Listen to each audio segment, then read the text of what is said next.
कि आप इस मामले को इतने हल्के में ना लीजिए कि जैसे आप मुसलमानों को दूसरे मामलों में जो है पीड़ित करके, मुसलमानों पर अत्याचार करके आप ये समझते रहे हैं अब तलक और करते रहे हैं कि अगर मुसलमान इसके ख़िलाफ़ किसी भी तरह का एजिटेशन करेगा या कुछ बोलेगा तो इसका भी फ़ायदा पोलराइजेशन की सूरत में बीजेपी को ही होना है। फिर मोहम्मद सल्लल्लाहु अलैहि वसल्लम की आबरू से जुड़ा हुआ मसला है।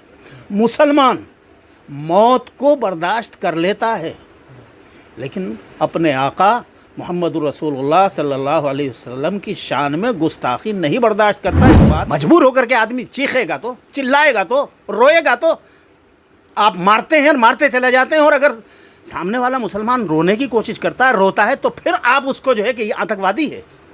आपको तो मुसलमानों को ज़ख्म पहुंचाना है, आपको तो मुसलमानों को चिढ़ाना है, आपको तो मुसलमानों को प्रताड़ित करना है। आपने जब एक ऐसी सोची समझी पॉलिसी बना रखी है और जानबूझ के कि हम चुप रहेंगे लेकिन दाएं बाएं आगे पीछे वाले जो है उनसे जो है वो सारी आपने सस्पेंड करने का जिस दिन से ऐलान किया है वो ट्रोल आर्मी जो है उसी दिन से मोदी को और बीजेपी को ही बक रही है। आप उसको खुश करने के लिए 32 मुसलमानों पर केस कर देते हैं। उसमें 32 नामों में मुझे आप बता सकते हैं कि कौन लोग हैं, कितने लोग हैं जो टीवी चैनलों पर जाते हैं और कितने लोग उनमें से ऐसे हैं जो वाकई भड़काऊ बातें करते हैं और कितने लोग ऐसे हैं कि जो जाते भी हैं और भड़काऊ बातें भी करते हैं लेकिन उनके नाम उसमें नहीं है। क्यों? कि वो आपकी एजेंसियों के इशारे पर जाते हैं।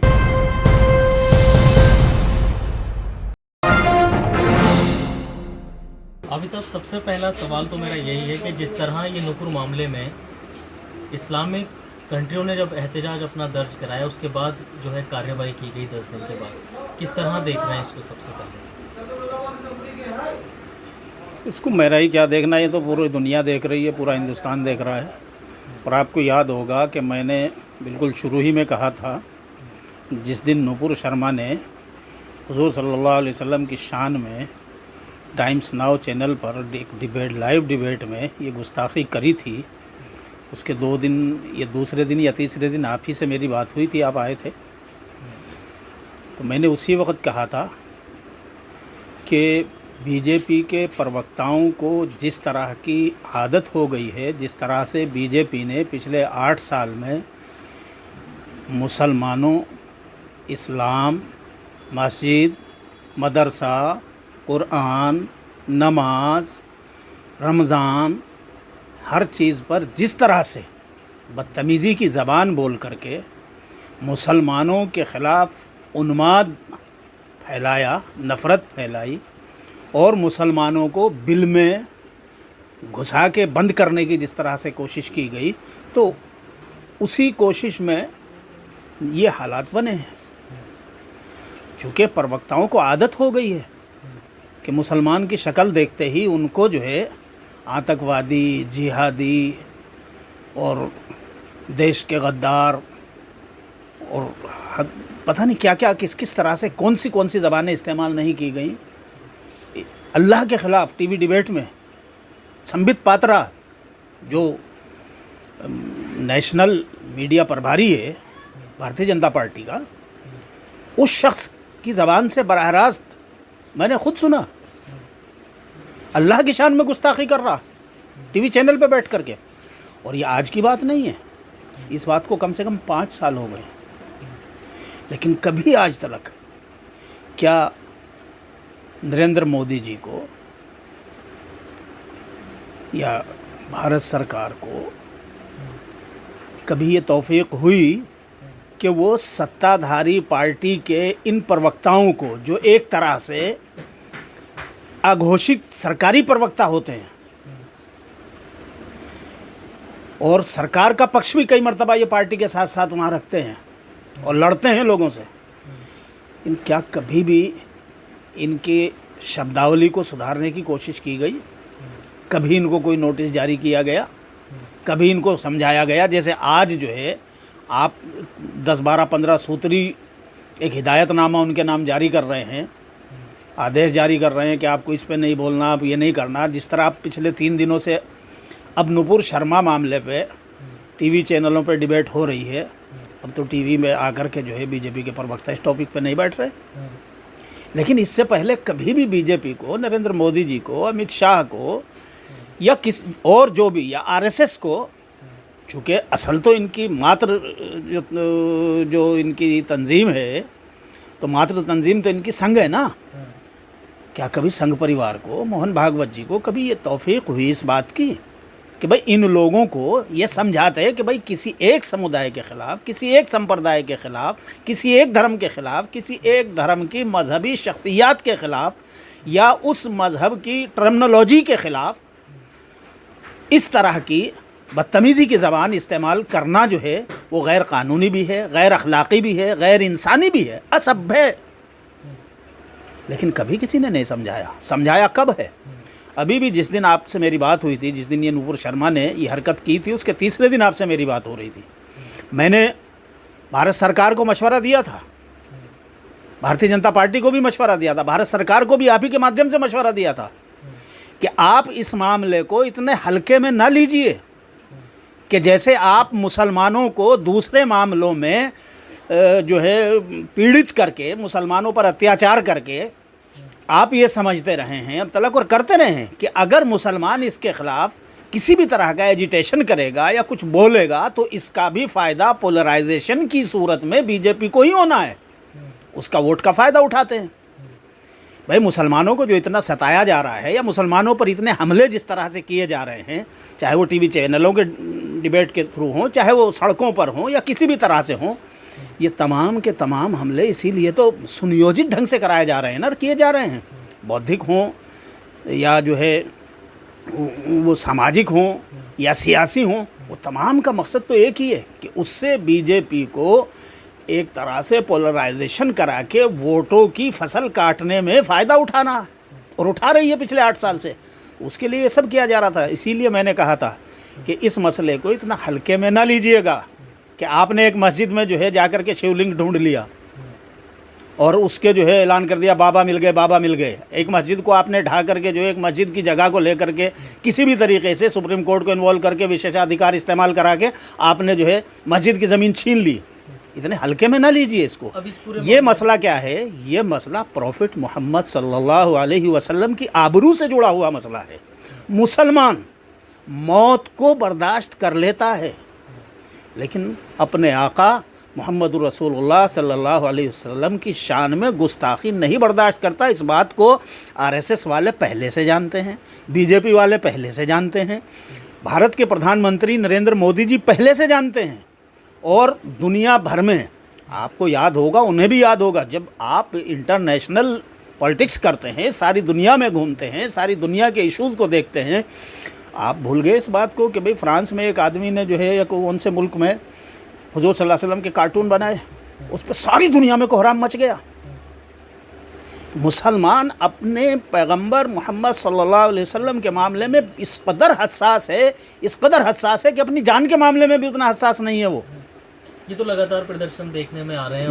मैं वही कह रहा हूँ। तो आलमी सतह पर जो बदनामी हुई है देश, मैं कह रहा हूँ कि हुकूमत को उसी वक्त क्यों होश में नहीं आना था जब हमने एक चीज़ की तरफ तवज्जो दिलाई और बताया कि ये सिर्फ हिंदुस्तान के मुसलमानों का मसला नहीं रहेगा। अगर आपने इस पर जो है फौरी तौर से एक्शन लेकर के कार्रवाई नहीं करके मामले को ख़त्म नहीं कर दिया तो ये मामला जो है पूरी दुनिया के मुसलमानों का मामला बन जाएगा। वो बना। आपने ये सोचा अरे भाई ये तो दीवाने की बढ़ है, ये तो बोलते रहते हैं, हमें तो उल्टा करना है इसका। क्योंकि मुसलमान अगर कोई आपको अच्छा मशवरा भी देता है तो आपको तो उसका उल्टा करना है। आपको तो मुसलमानों को ज़ख्म पहुंचाना है, आपको तो मुसलमानों को चिढ़ाना है, आपको तो मुसलमानों को प्रताड़ित करना है।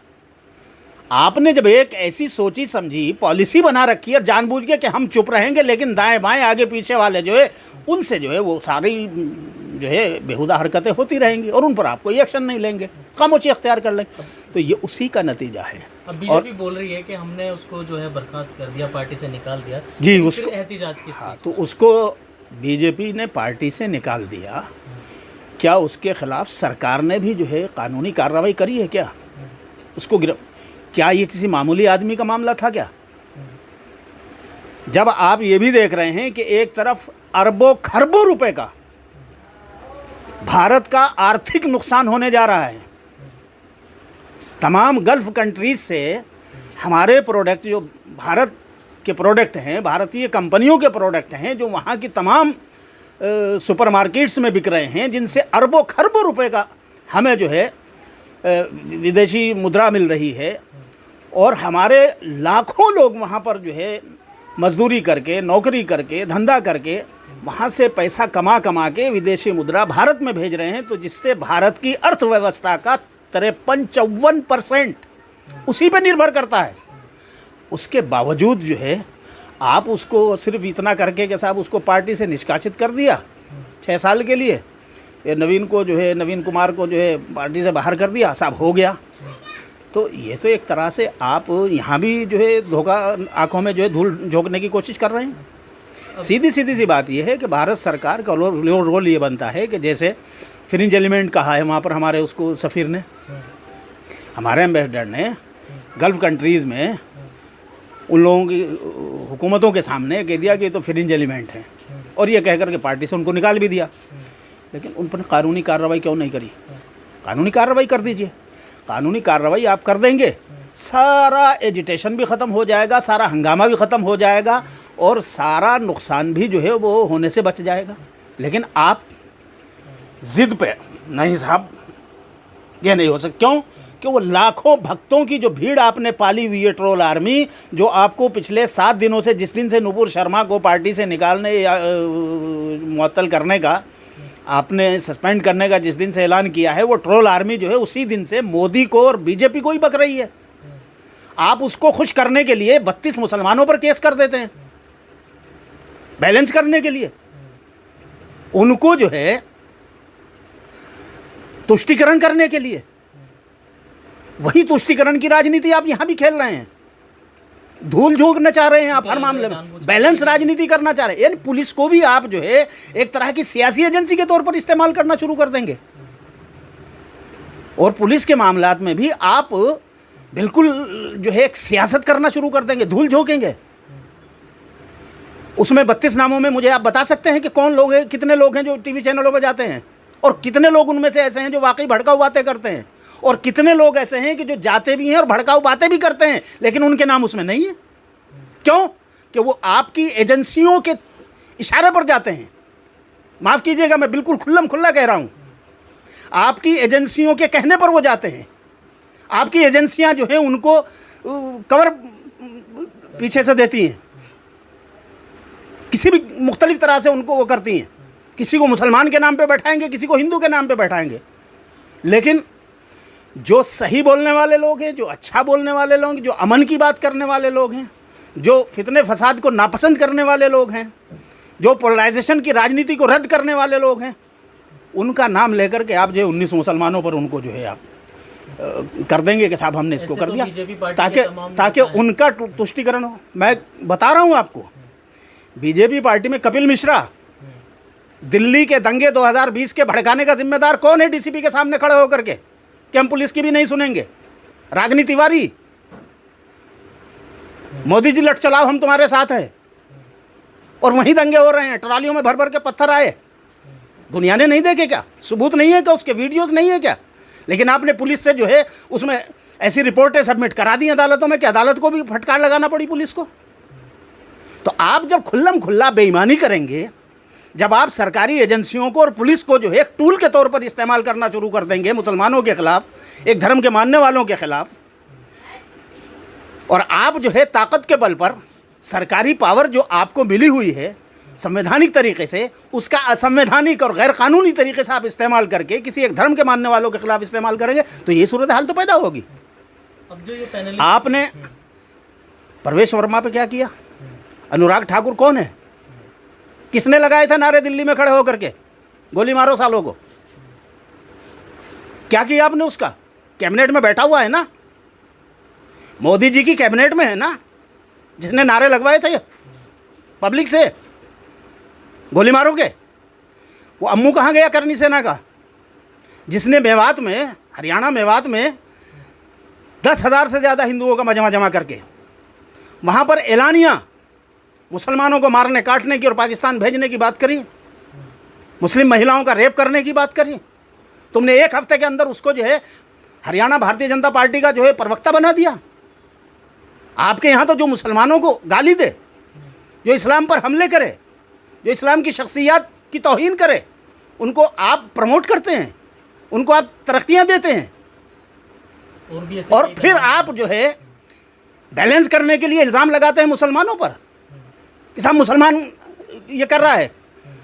आप एक फरीक पर जुल्म करते चले जाएं, जुल्म करते चले जाएं, अत्याचार करते चले जाएं, उसको धकेल धकेल के दीवार से लगा दें, क्या करेगा वो? मैं ये नहीं कह रहा हूँ कि दंगा करना चाहिए मुसलमानों को, और न कभी कहा है लेकिन एक जिम्मेदार आदमी की हैसियत से, एक जिम्मेदार हुकूमत की हैसियत से आपको भी सोचना चाहिए कि आप कहाँ तक किसी को प्रताड़ित कर सकते हैं। मजबूर होकर के आदमी चीखेगा तो, चिल्लाएगा तो, रोएगा तो आप मारते हैं, मारते चले जाते हैं। और अगर सामने वाला मुसलमान रोने की कोशिश करता है, रोता है, तो फिर आप उसको जो है कि ये आतंकवादी है, कि ये दंगा फैलाने वाला है, उसके घरों पे बुलडोज़र चलाते हैं। मस्जिदों के सामने जुलूस कौन निकालता है जा करके? कौन मस्जिदों पे ज़बरदस्ती झंडे फहराता है? भगवा झंडे किसने फहराए थे मध्य प्रदेश में, दिल्ली में या दूसरी जगहों पर? कौन थे वो नारे लगाने वाले वहाँ जा करके? किन्होंने मस्जिदों पे जो है झंडे लहराए और वहाँ गाली बकी मुसलमानों को खड़े होकर के? और फिर जब कार्रवाई करने के नाम पर आपने जो है मुसलमानों को पकड़ पकड़ के जेल में ठूंस दिया और उनके घरों को बुलडोजरों से तोड़ दिया, ये आपकी कार्रवाई है? ये कानून की कार्रवाई है या कोई जंगल राज की कार्रवाई है? ये तो गुंडागर्दी की कार्रवाई है, ये हुकूमत की कार्रवाई नहीं हो सकती कानून की।